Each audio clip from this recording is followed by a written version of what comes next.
ఈ రోజు ముఖ్యమంత్రి గారికి క్షమాపణలు. ఎందుకు అంటే మీ గురించి మాట్లాడితే మాత్రము మేము ఊరుకునేది లేదు సార్.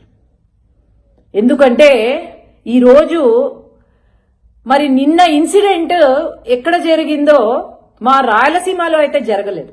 అదే గనుక రాయలసీమలో జరిగే ఉండుంటే కనుక కనీసం మీ కారు కూడా ముందుకు పోయేది కాదు అని నేను తెలియజేస్తున్నాను.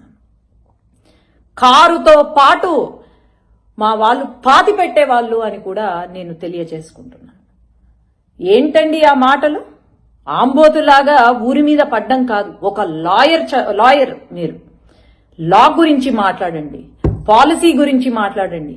మేమేమన్నా పాలసీలో చేంజెస్ తీసుకురావాలంటే మాట్లాడండి, ఏదైనా తప్పు జరిగితే మాట్లాడండి. కానీ అనవసరంగా నోరు పారేసుకుంటే మాత్రము ఎవ్వరూ కూడా ఊరుకోరు.